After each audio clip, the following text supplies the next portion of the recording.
सुबह 5 बजे का अलार्म जोर जोर से बज रहा था, लेकिन सुरभि की हिम्मत ही नहीं हो रही थी बिस्तर छोड़ने की।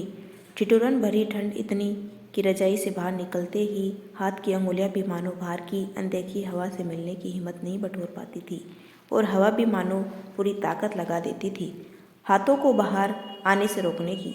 कल ऑफिस सदस्यों के साथ गर्मजोशी से लिया गया ऑडिट निपटाने का सुरभि का निश्चय भी ठंड की तृष्णा से सहम कर ठिठुर सा गया था। अनु बेटा, ऑफिस फ़ोन लगा कर बोल दो मम्मी को फीवर है, आज नहीं आ पाएगी। सुरभि ने बेटे को आवाज़ देकर कहा और फिर से नींद के आगोश में जाने को उद्यत हो गई। मैं क्यों झूठ बोलूं, आप ही बोल दीजिए, अनुल ने मेरी बात मुझको ही वापस करते हुए कहा। मुझे तो फीवर है ना, तो मैं कैसे खुद ये बात बोलूं, तुम्हारे बोलने से ही रियल लगेगा। सुरभि ने जोर से कहा।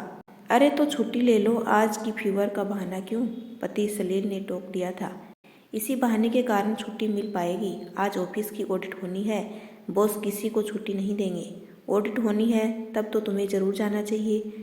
सलील ने फिर से टोका। हेलो जी सर, गुड मॉर्निंग। मम्मी को बहुत तेज फीवर हो गया है, वे आज ऑफिस नहीं आ पाएंगी। अनुल ने कॉल स्पीकर में करते हुए कहा। आज ऑडिट होनी है, आना ही पड़ेगा। उधर से आवाज़ गूंज उठी थी। जी सॉरी सर, पर मम्मी नहीं आ पाएगी, उनकी बिल्कुल हिम्मत नहीं है। और अनुल ने तुरंत कॉल काट दी थी। पूरे दिन सुरभि ने अपना मोबाइल स्विच ऑफ करके रखा, इस डर से कि कहीं बॉस का फ़ोन ना आ जाए। दूसरे दिन ऑफिस पहुंचते ही सुरभि को सहकर्मियों के मध्य कुछ अलग सा वातावरण महसूस हुआ। आलोक जी ने देखते ही व्यंग्य से कहा, आइए मैडम, आज तो आपकी तबीयत ठीक हो गई लगता है, बस कल ही खराब होनी थी। क्यों, ऐसे क्यों कह रहे हैं आप? क्योंकि कल सिर्फ आपके न आने की वजह से बॉस ऑडिट पार्टी के सामने सभी फाइल्स प्रस्तुत नहीं कर पाए। हम सबकी मेहनत पानी में गई और ऑडिट ऑफिसर ने नाराज होकर उन्हें स्पष्टीकरण नोटिस भी दे दिया है। एक्रोशियस स्वर था आलोक का। लेकिन फाइल से मेरा क्या लेना देना, आप लोग सब थे तो, झल्ला कर सुरभि ने कहा। क्योंकि वे फाइल्स आपके ही पास थी, या आपके चैम्बर में नहीं थी, आप उन्हें घर ले गई थी। ये बात ऑफिस प्यून ने बताई, लेकिन आपको हजारों बार कॉल करने पर भी आपका मोबाइल स्विच ऑफ आ रहा था। इस बार मीना ने तड़ाक से प्रत्युत्तर दिया। ओह, एक झटके से सुरभि को याद आया कि फाइल्स का कुछ काम पूरा करने के लिए वह उन्हें घर ले गई थी और भूल गई। ऑफिस के सभी सहकर्मी सुरभि के प्रति नाराजगी व्यक्त कर रहे थे। पूरे ऑफिस में उसे अपने लिए उपेक्षा महसूस होने लगी। बॉस के कमरे में गई पर बॉस नहीं थे। सबने बताया उन्हें कल बहुत बेइज्जती का सामना करना पड़ा, उनकी तबीयत खराब हो गई है। उन्होंने हफ्ते भर की छुट्टी ले ली है। अपने चैम्बर में अकेले बैठे बैठे सुरभि को अपनी बहानेबाजी और गैर जिम्मेदारी रवैये पर गलानी होने लगी। सभी को अनजाने में ही उसने अपने से अलग कर दिया था। ऑफिस में बैठना असह्य होने पर वह उठकर घर जल्दी आ गई। अरे मम्मी, आप इतनी जल्दी आ गई? आज अनु ने देखते ही पूछा। तो सुरभि अनुल को इस वक्त स्कूल की बजाय घर में देखकर चकित रह गई। अनु, तुम घर में? हाँ माँ, मैं स्कूल नहीं गया आज। पर आज तो तुम्हारा मैथ का टेस्ट है ना? हाँ, इसलिए तो नहीं गया, मैं लापरवाही से दिया। अनु का जवाब सुरभि को तिलमिला गया था। पर टेस्ट तो ज़रूरी था। अनु टीचर को क्या जवाब देंगे? वो मम्मी, मैंने फ़ोन करके बता दिया है। क्या बता दिया तुमने टीचर को?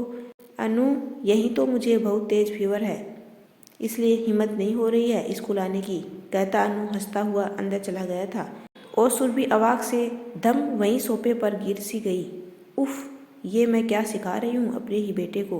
बहाने बनाना, झूठ बोलना, जिम्मेदारियों से जी चुराना, लापरवाह बनाना सिखा रही हूँ मैं उसकी माँ से। कितनी शीघ्रता से उसने मेरी इसी बात का अनुसरण भी कर लिया। आगे जिंदगी में भी वह यूं ही जिम्मेदारियों से किनारा करने की कोशिश करता रहेगा, बजाय उन्हें पुरजोर तरीके से निभाने के। सुरभि को याद आ गया उस दिन जब पड़ोसन शोभा अनु का लैपटॉप अपने बेटे के लिए मांगने आई थी। तब भी मैंने झूठ ही कह दिया था, सॉरी शोभा जी, पर अनु का लैपटॉप भी इस समय बिगड़ गया है, शॉप में पड़ा है सुधरने के लिए। तभी अनु आश्रय में था।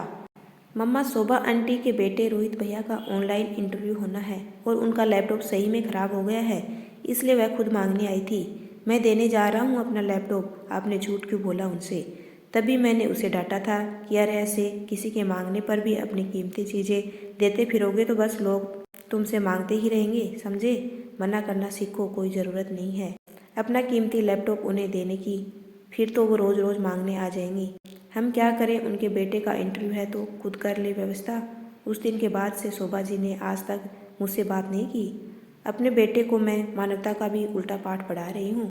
आत्मा अवलोकन ने आत्मग्लानि बढ़ा दी। अनु बेटा, जरा अंदर टेबल से मेरी ऑफिस की फाइल्स ले आना, मुझे जाना है। सुरभि की आवाज़ सुनकर अनूल बाहर आ गया। कहाँ जाना है माँ? अभी तो आप ऑफिस से आई हैं। बेटा, मेरी लापरवाही के कारण ऑफिस की ऑडिट अधूरी रह गई। ये फाइल्स मेरे पास थी, ये मेरी जिम्मेदारी, और मैंने फ़ोन नहीं उठाया। बॉस का भरोसा भी तोड़ा। मैं अभी इन्हें लेकर बॉस के घर जा रही हूँ। माफ़ी भी मांगनी है और बॉस को मेरे कारण मिले स्पष्टीकरण का जवाब भी ऐसे लिखना है ताकि ऑडिट पार्टी पूर्णतः संतुष्ट हो जाए। फाइल संभालते हुए दृढ़ता से सुरभि ने कहा तो अनूल फिर से आश्चर्य में पड़ गया। शायद वह भी आत्मलोकन करने लगा था। फिर पीछे से आवाज़ देकर बोल उठा, रुकिए माँ, मैं भी आपके साथ चलता हूँ। मुझे आप स्कूल छोड़ देना। टीचर से सॉरी बोलकर मुझे भी मैथ का टेस्ट देना है। चल बेटा। आत्मविभोर से सुरभि बेटे के साथ आत्मग्लानि को जीवन भर की कुष्ठा में प्रेरित होने से रोकने चल पड़ी थी। यदि आपको मेरा छोटा सा प्रयास अच्छा लगा हो तो चैनल को लाइक, शेयर एंड सब्सक्राइब कीजिए। आपका अपना कीमती समय देने के लिए दिल से धन्यवाद।